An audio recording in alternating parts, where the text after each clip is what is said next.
Hey, Justin Hemming here. Wanted to share some results I've been seeing from dietary changes that are just crazy. So, uh, if you've been following, in January I gave up snacking, and I haven't shared this yet, but in February I'm giving up dairy. December I gave up beef, and so here's some crazy things that have happened. Not with weight loss, because that hasn't really moved, which is fine at this point, honestly. That's not. I mean, it'd be nice, of course, but it's not really what I'm going for. So I'm trying to lower my A1C and cholesterol numbers, but I gave up beef. So Stephanie, since we've been married, has said she thinks I have IBS, irritable bowel syndrome, and I've always just brushed it off. But it got bad enough where I was like, maybe I do have it. So I talked to my doctor, and who's a plant-based doctor, by the way, and he said, um, well, we should probably get you to a gastroenterologist.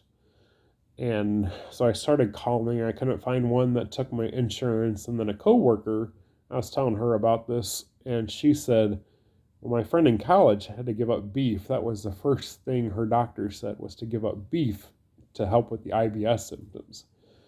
So I started paying attention to what happened when I would eat cheeseburgers, and I was tore up, which I didn't realize. I mean, I've had that before, but I didn't associate it with beef necessarily. So then I thought, well, it could be the grease. And and then I had a steak at one of my favorite restaurants, Longhorn, and same thing. Three bowel movements that night, which were just terrible. And so, not to be gross, but it's IBS. And so I realized, like, I'm going to try to give up beef. And since then, my IBS symptoms have cleared up almost completely, not completely, but pretty close.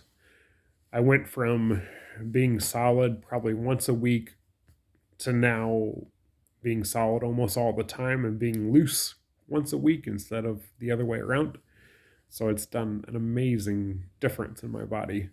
That's not to say it will work for anyone else or everyone, but it worked for me. So that was the first change I noticed. Like I said, that was in December, and which stinks, right? Because beef is like my favorite food. Steak and cheeseburgers, I'm all about. But not anymore, because now I realize what it does to my gut. In January, I gave up snacking to cut out a lot of the junk.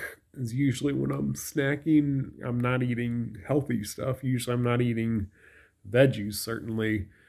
And, I tried snacking healthily at work, but I'd always end up going for the junk eventually, anyways, the chocolate chip cookies and the little square delightful sea salt caramel chocolates. And so I just cut out snacking, just because I knew I didn't have self control to eat healthy snacks, especially in my work environment. Um, so I lost a couple pounds, not much, but the main thing is I cut back on unhealthy things. Um, in February, like I said, this month I've given up dairy, and I have psoriasis, especially on my feet. With that sounds gross, but they were like lizard skin on my knuckles above my big toe, and it's almost gone completely. I mean, they're down so much; it's hard to believe after 7 or 8 days how much they're down. And I think if I continue, it'll probably just go away completely. Is my hope. I can't guarantee that, but that's my hope at this point. So those are some of the dietary changes I've made and the results. And again, it's not necessarily about weight this year, which is relieving, although part of it is my waist size, because your waist size is so indicative of a lot of problems later on, like diabetes and high blood pressure and more risk for heart attack and stroke. And I'll talk more about that in future videos. But um, so far, I'm having great success in different things that I didn't expect, like clearing up IBS symptoms and clearing up psoriasis. Next month in March, I'm hoping to tackle added sugar, which is the hardest for me because I'm addicted to that stuff. But I wanted to build some confidence first. So, kind of habit stacking. Like, I still try to not snack after January. Now I'm giving up dairy. In March, it'll be still not snacking, still no dairy, and then try and tackle the added sugar. So, that's kind of the where I'm at right now.